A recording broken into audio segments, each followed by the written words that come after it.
On April 13, 2026, 18-year-old Daniel Erving left his home near Dallas, Texas, to go fishing with two friends. He never came back. 4 days later, his body was pulled from Lake Ray Hubbard. The two people who were with him when he died never called 911. They never contacted his family. Instead, according to police, they threw his clothes into a tree line, tossed his cell phone into a ditch, deleted their messages with him, and drove away. The Dallas County Medical Examiner has since ruled his death an accidental drowning, but his family, now represented by civil rights attorney Ben Crump, is demanding murder charges. They say the accidental drowning ruling does not add up.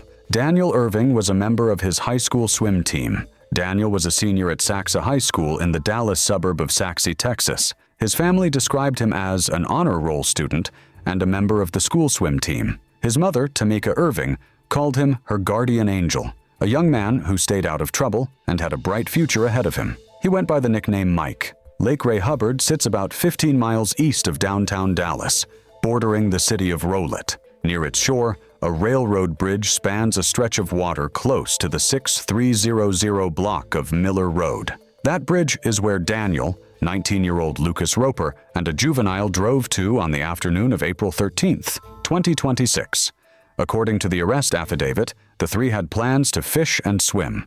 All three jumped from the bridge into the water below. According to the autopsy report, Daniel surfaced once and called out for help before going under again. He did not resurface. What happened next is what turned this case into a national story. Rather than calling for help or contacting emergency services, investigators allege that Roper and the juvenile fled the scene in Roper's vehicle. The affidavit states that Roper threw Daniel's clothing into a tree line near the bridge. The juvenile allegedly threw Daniel's cell phone from the vehicle after Roper instructed him to do so. Neither of them reported what happened. Not to police, not to Daniel's family, not to anyone. The next day, April 14th, Tameka Erving filed a missing persons report with the Rowlett Police Department. She had been unable to reach her son since he left the house the day before. By April 16th, Rowlett police issued a community alert. They noted that Daniel was missing without several personal belongings, including his driver's license and cash. Police described this as suspicious and uncommon behavior based on information from his family. On April 17th, Dallas Fire Rescue and Dallas Police responded to a report of a body floating in Lake Ray Hubbard near the Paddle Point area. A water rescue team recovered the body.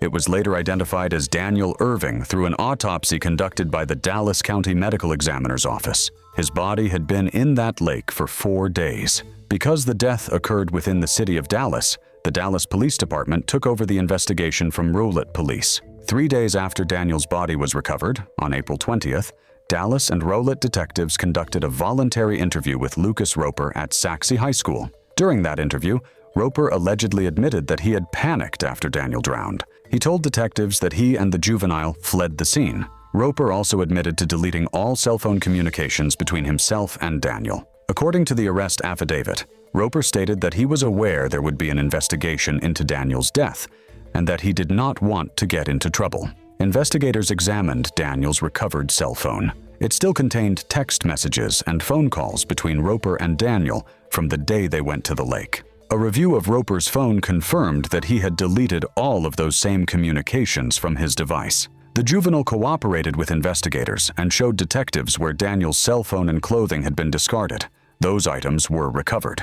Now here is where the timeline raises serious questions. Despite having Roper's own admissions in April, the arrest warrant affidavit was not stamped until July 8, 2026. That is nearly 3 months after Daniel's body was found. Multiple news organizations asked the Dallas Police Department to explain the delay. The department did not provide an answer. Think about that for a moment. If you were following this case, what would you make of a 3-month gap between a confession and an arrest? The autopsy was performed by the Southwestern Institute of Forensic Sciences on behalf of the Dallas County Medical Examiner. The report ruled Daniel Erving's cause of death as drowning and the manner of death as accidental. The report identified Daniel as a high school senior and swim team member. It noted that once he became submerged, the 2 individuals with him disposed of his belongings and failed to report the incident, which resulted in his body not being found for 4 days. The report also included a significant detail. It stated that despite initial suspicions, there were no current suspicions of foul play, but it added that should further information come to light in the future, the cause or manner of death may be amended.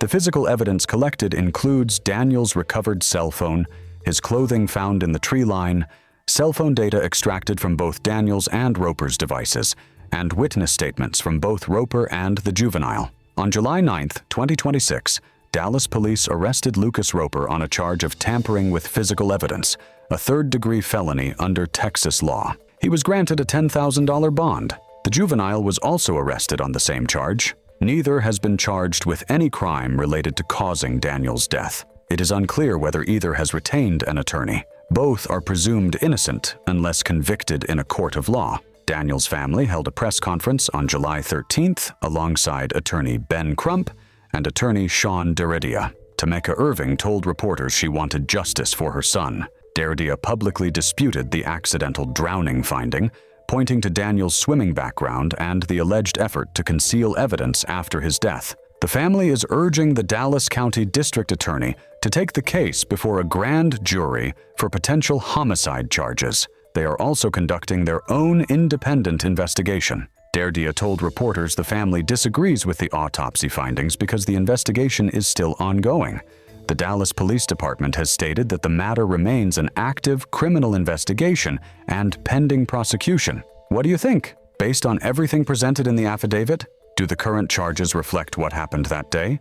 Or does this case deserve deeper scrutiny? Let me know in the comments. The central question that remains unresolved is why a trained swimmer and member of his high school swim team drowned after jumping from a bridge. The autopsy ruled it accidental and noted no current suspicions of foul play. But the same report left the door open for the findings to be changed if new information surfaces. Equally unresolved is the question of why nearly 3 months passed between Roper's interview and the arrests. The family's independent investigation is still underway. Here is what we know for certain. On April 13th, 2026, Daniel Erving went to Lake Ray Hubbard with 2 companions. He jumped from a railroad bridge, surfaced once, called for help, and went under. The 2 people with him left.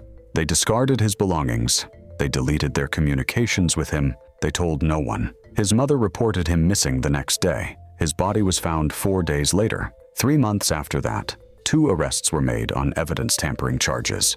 The medical examiner ruled his death accidental. His family says that ruling is not enough. The investigation remains active. If you found this video informative, make sure to subscribe to the channel and turn on notifications so you never miss a case. Share this video with someone who needs to hear this story. Daniel Erving was 18 years old. He left home to go fishing with friends. His family is still waiting for the full truth about why he never came back.